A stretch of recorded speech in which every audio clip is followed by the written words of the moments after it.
Sebab saya rasa saya ada semua. Allah dah bagi saya semua benda.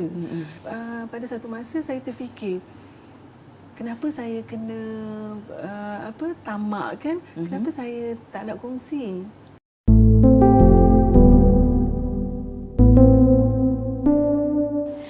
Assalamualaikum warahmatullahi wabarakatuh. Salam sejahtera. Kita nak cakap tentang bermadu.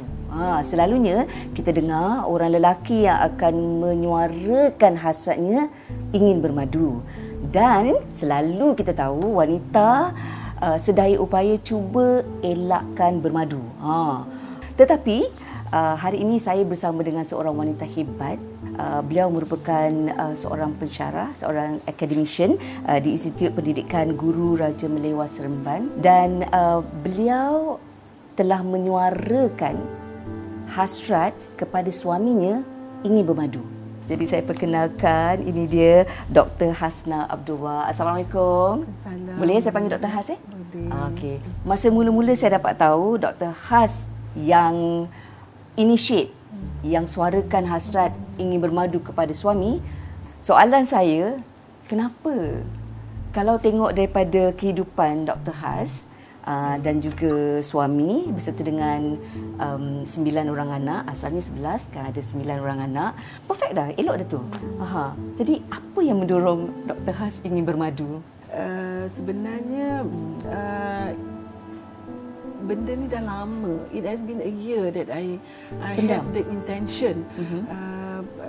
Sebab saya rasa saya ada semua. Allah dah bagi saya semua benda.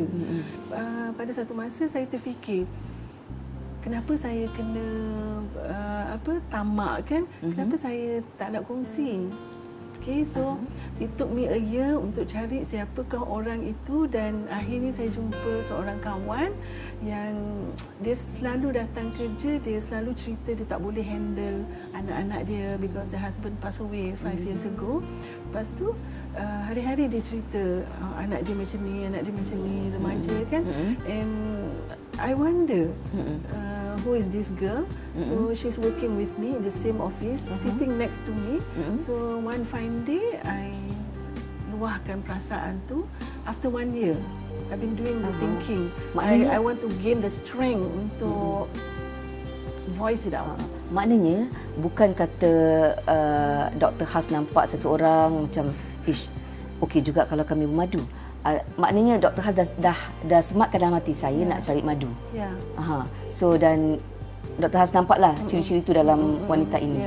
Bila I dah gain the strength, lepas tu I pergi Indonesia actually.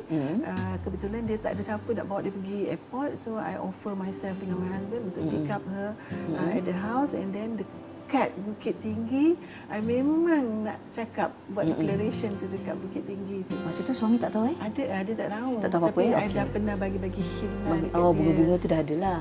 Tapi tak bagi apa-apa reaksi lah. Tak ada. Sebab bunga-bunga kan. So maknanya hasrat itu dizahirkan di Bukit Tinggi. Okey. So apa respon dia? Reaksi dia pertama sekali? Mula macam shock. Semua terkejut. Both party shock. Lepas tu kita stop dekat situ je. Bila kita balik, and then my husband tanya, betul ke? Ya. I kata I want to do it because this is nothing to do with sex or whatever, but this is part and parcel of our responsibility to the society. Itu je I cakap. Tapi for your information, it is not easy for me untuk lafazkan benda tu. Everything came from my PhD work, di mana I punya background adalah economics and business. Lepas tu masa I buat PhD, I terjerumus ke dalam philosophy. Where I have to read a lot of philosophy book, and I get to know all the scholars in Islam, macam Ibn Sinanya, Ibn Khaldunnya, daripada zaman Mu'tazilah sampai kepada Said Naqib Al-Atas. When I reach to Said Naqib Al-Atas, dia ada satu phrase, dia kata the arrival of meaning. Apa yang Said Naqib cakap, there is one professor, dia kata, Hasna, dia kata, you are the one yang dah sampai the arrival of meaning, apabila makna telah sampai. So apa yang dimaksudkan makna yang telah sampai itu ialah you cakap apa you buat, and you preach benda tu, dan you sangat percaya dengan apa yang ada di dalam Al-Quran. Okey, Dr. Has, Riz dah terima. Bagaimana pula dengan Dr. Azam? Adakah berazam? Nak tahu jugalah, Dr. Has ke pergi merisik, meminang ke yang adakan majlis pernikahan tu? Bila dua-dua dah setuju, I ask them to go out and then get to know each other, and finally they all agree.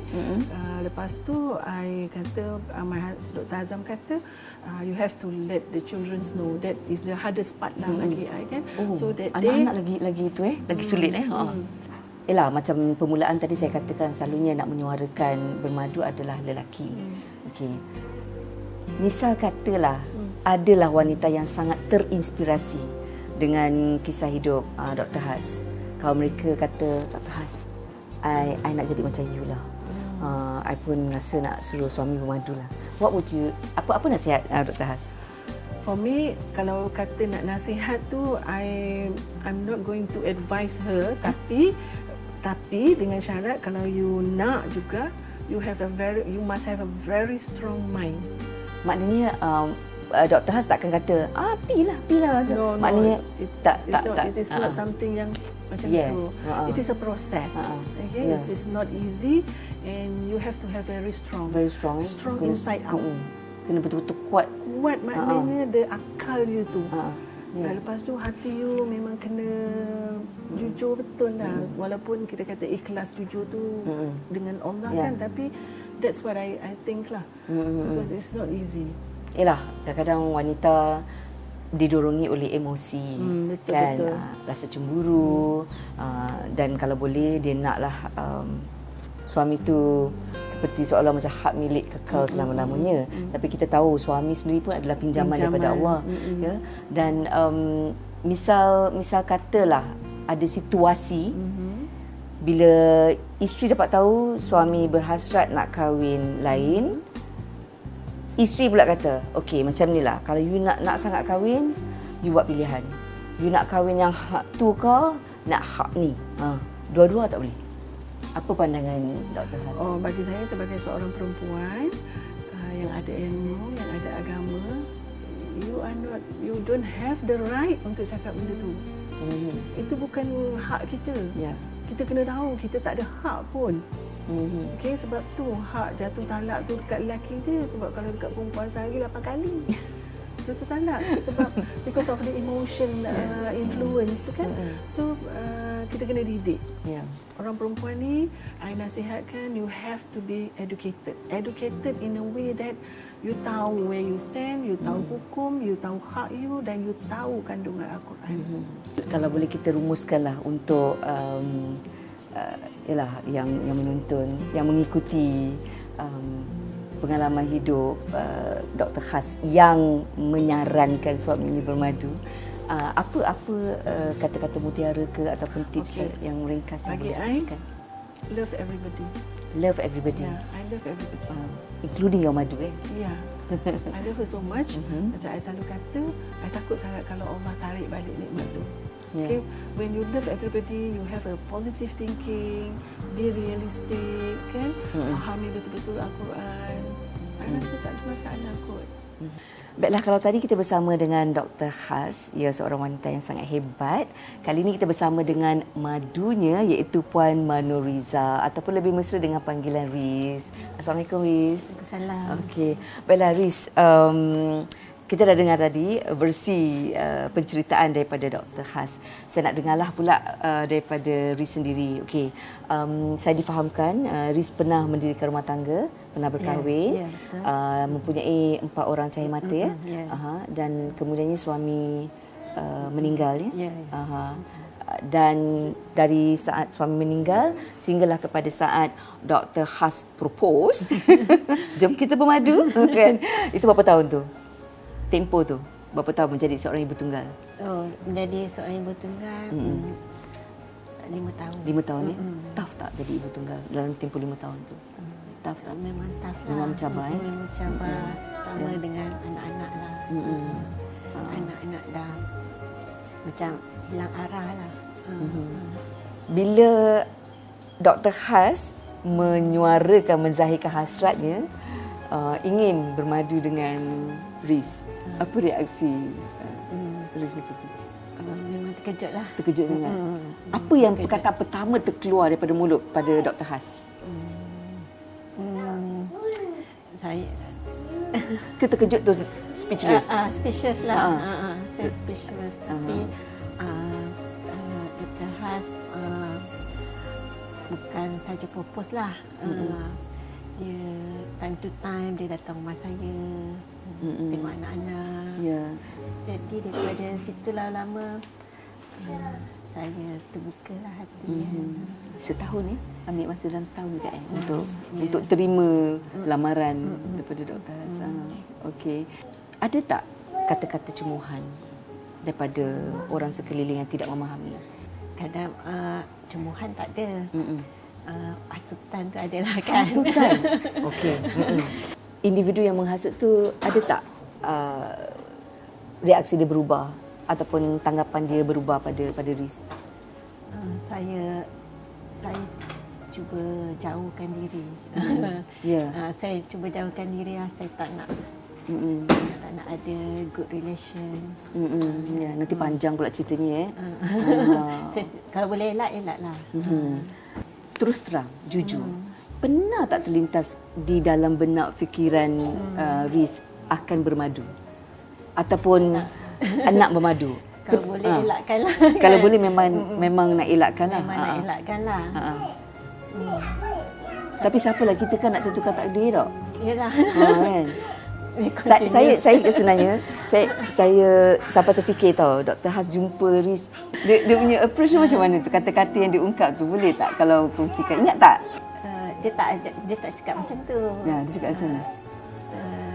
Dia ajak berkenalan dengan suami dia. Nak tak berkenalan dengan suami saya macam tu? Oh, okey. Dari situ kita dah dapat hint lah sikit-sikit ya.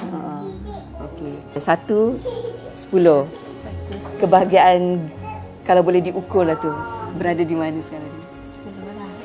Alhamdulillah. Saya pula yang terharu. Moga-moga kebahagiaan yang dinikmati oleh Dr. Has, Riz dan juga Dr. Azam ini akan memberi inspirasi lah kepada orang lain. Bila kita ada pilihan untuk bahagia, kenapa pilih derita, betul tak kan? Okey, baiklah, kita dah pun bersama dengan Dr. Has dan juga madunya Riz, dan sekarang kita nak bersama dengan, kalau boleh saya kategorikan beliau sebagai lelaki yang sangat bertuah. Tak lain tak bukan, ni dia Dr. Azam. Assalamualaikum Dr. Azam. Waalaikumsalam. Okey, Dr. Azam pun seorang academician Ya, saya seorang academician. Okey, kalau nak tengok daripada style Dr. Azam, you nampaklah seorang lelaki yang cool. Ya, cool. Jadi bila pada hari ketika Dr. Has menyatakan hasratnya, Dr. Azam ambil isteri yang kedua untuk bermadu. Ketika itu kita tengah melancong di Padang, Bukit Tinggi. When she mentioned about this, saya sebenarnya cool, tak peduli apa yang dia kata. Macam abaikan sajalah. Abaikan sajalah. Right. Tak serius lah, mana tak ambil. Tak serius. I tak rasa dia tu serius. Saya cuma buat, saya ignore saja. Dia in a way, dia buat trick ke saya ke. Macam abang kena call dia. Without knowing her, siapa dia, tiba-tiba nak call. I tanya dia, I nak cakap apa? Dia cakap, alah, tanyalah apa khabar sebagainya. Benda begitu. I tak nak call, tapi dia dah kata dah dia janji nak so call ni. Dia tak ada pilihan ni. Dah jadi macam tak ada pilihan. Dah siapa-siapa satu peringkat, kadang mengayat tu susah juga nak mengayat. Ya. Tadi saya tanya pada Riz, saya dah dapat jawapan daripada dia. Saya kata kalau saya minta dia grade 1 sampai 10. Kalau untuk Dr. Azam 1 sampai 10, your happiness kat mana sekarang ni? I would say 10. 10 I would say 10 because 1 in a million I think. Yes, betul. Memang sungguh. Ya, dalam kes Dr. Azam, ialah yang initiate tu adalah isteri, tapi kalau adalah di kalangan lelaki yang ingin bermadu, apa nasihat Dr. Azam kepada mereka? Kahwin adalah kehidupan. Bila dah kahwin, Bila nak kahwin adalah kehidupan dan kita kena bina kehidupan itu. Ya. It's an ongoing dan kita kena bina. Dia bukannya kahwin, seronok tinggal, tidak. Ya. Pertama, didik isteri dengan baik. Ya. Didik isteri dengan baik. Bila isteri itu baik, dia faham, kita tidak punya masalah. It goes without saying. Walaupun saya bukan nak rancang ke arah itu. Ya. Kalau nak kahwin sembunyi-sembunyi, mana kan jadi masalah. Poligami bukan satu kesalahan. Tapi oleh sebab orang mungkin merasa tak jujur, kalau itu jadi masalah. Kalau jujur, ingat benda yang sama. Dia tak jujur, benda yang sama pun jadi satu kesalahan pula. Educate bukan convince. Ya, educate. Sebab bila convince tu, you akan buat sesuatu yang out of this world, macam just to say that, oh, I akan cuba tawan hati you apa semua untuk you setuju kita bermadu kan. Okey, baiklah. Bersama Kak Bet sekarang ni adalah 2 daripada 9 orang anak Dr. Khas yang bersama dengan Dr. Azam. Ini dia Anwar. Anwar merupakan anak yang ketiga. Betul. Okay, Anwar. Apa reaksi awak bila awak dapat tahu yang ibu awak akan bermadu dan akan berlakunya poligami dalam family? Pada mulanya saya sedikit terkejut lah sebab tak pernah jangka lah apa-apa yang boleh berlaku macam ni. Tapi selepas tu saya tak terus bertindak balas. Okay? Just tengok apa yang sebenarnya, sebab benda ni perlukan masa. Okay? Tapi bagi awak okey? Saya okey. Bagi saya macam bukan masalah besar, tapi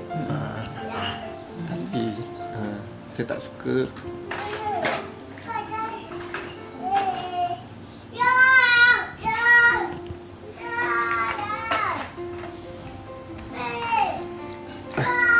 bila adik-beradik macam ada pendapat yang berbeza. Okay? Lepas tu saya tahu ada yang tak boleh terima, ada yang cuba nak menentang. Okay? Sebab pada asal memang macam tu. Jadi saya tak suka apa yang berlaku dalam keluarga macam kalau boleh saya nak semua faham. Okay? Sebab benda ni bukannya masalah, bukannya satu kesalahan, tapi susah saya nak bagi semua orang faham. Walaupun kita adik-beradik, tak semua yang berfikir sama. Okey, nak daripada Zulaikha pula. Okey, Zulaikha, awak seorang remaja perempuan, sebab dalam kes family awak ni, mak awak yang yang menawarkan diri untuk bermadu. Jadi selepas perkahwinan itu berlaku, boleh ceritakan tak sejujurnya bagaimana perasaan awak, proses awak dapat adapt ke, ataupun awak rasa macam janggal ke macam mana? Ibu ayah memang ada panggil semua adik-adik untuk ni. Tapi untuk pada mulanya untuk penerimaan tu, saya adalah salah seorang yang tak boleh nak terima. Macam ibu cakap, ibu suka, ibu yang rela hati. Tapi bagi kita perempuan tak logik benda ni. Macam tak masuk akal. Tapi memang saya memang tak boleh terima. Lepas tu sampaikan, ibu pun pernah tanya, tak boleh sangat ke nak terima. Sampai saya cakap dengan ibu, eventually it will, I will. Tapi ambil masa, bukan dengan paksaan. Tak boleh suruh saya accept juga. By hook or by crook, kena accept. Yes, I will, tapi it will take time. Macam tu lah. Tapi sekarang ni okay, for me bila tengok ibu happy, semua happy, then it's just fine macam tu. Sangat susah, and kita tahu macam tak mudah. Walaupun ibu cakap ibu okay, tapi kita tahu dia tak macam, dia punya okay, dia cakap tahap ni, tapi it's not. Macam dia tak sampai that level. She's a strong woman lah. Dia cakap memang sangat kuat untuk hadap semua benda ni, yang semua perempuan tak boleh. Kalau bagi saya susah nak terima.